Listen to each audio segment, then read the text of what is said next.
My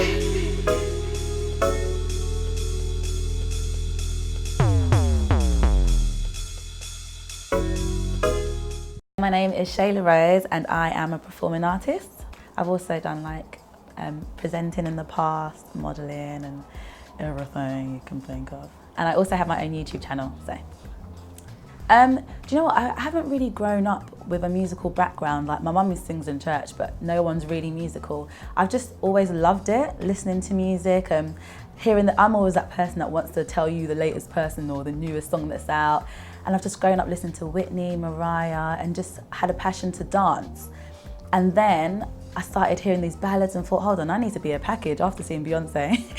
So I kind of just thought, I'm gonna sing and dance. And I've just since school, I was the person who would make all the girls dance, the Spice Girls. If you was my friend, doesn't matter if you can dance, you're doing it.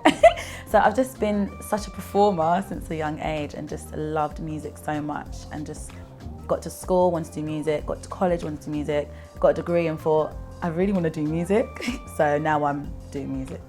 Right, so I've recently integrated everything. I started off doing covers, and then I thought, because I've always been a talkative person and people said, be a presenter, I thought, why don't I just make my own lifestyle channel? And watching YouTube, I just see everything that I feel like I can do. So like the makeup I always do, not because I'm great at it, but just because I wear a makeup. The conversations, the hair stuff, the chit chat, and I just thought, hold on, all these things I love to watch and I love to talk about, so I'm gonna incorporate it. So what I've started is something called Rosebud Diaries. And it's kind of like following my musical journey, And so I'm gonna have just general chit chat, and then I'm gonna have like my top songs, I'm gonna have my top facial products. So I'm gonna integrate it as a lifestyle channel. But the main thing is my musical journey, and I just wanna share it with everyone because I'm not sure where it's gonna go. So I just thought, yeah, I'm gonna be a singer, let's do it. And then I started recording. Started off singing at like open mics all the time. Then I got into the studio and I was like, this is different. Like recording is completely different, but that's the main aspect. If you can't record songs, then you're not an artist. So I had to start doing that during uni, started recording like a mixtape. So by the time I finished, because I couldn't do it together, it was just too much my last year. So the time I finished, I released, I think it was 10-track mixtape. And it had covers and nothing was original, but I still got some good feedback from like MTV, SBTV, so I thought, oh my gosh, this is it, I'm gonna go for it.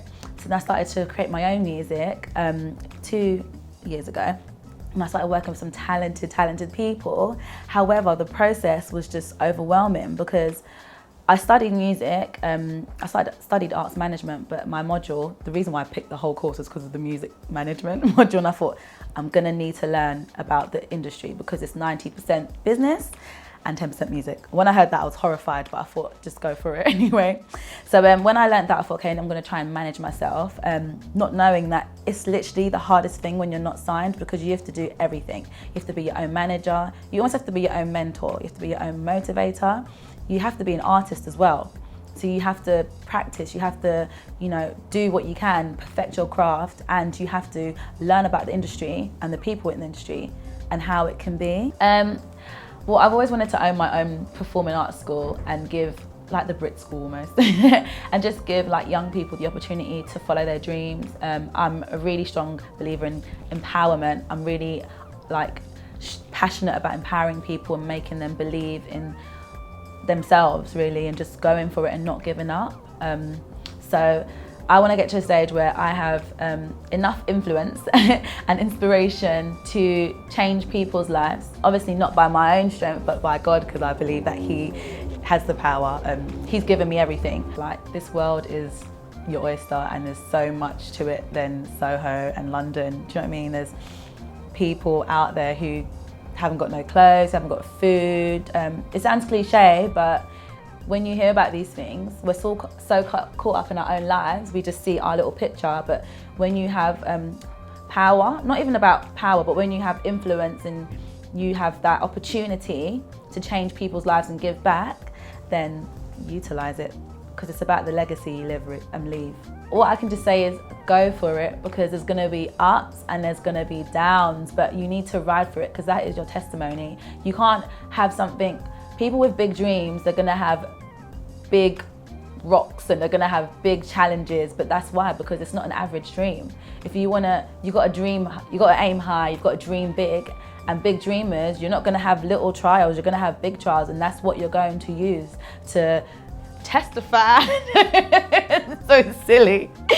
But that's what you're going to use to change people's lives. Yeah, it's all about what you've done and what you've been through. So just keep going, don't give up is the best advice I can do. If it's on your heart, if it feels right, if there's nothing else, if you can't sleep without thinking about it, if you can't eat without thinking about it, then do it.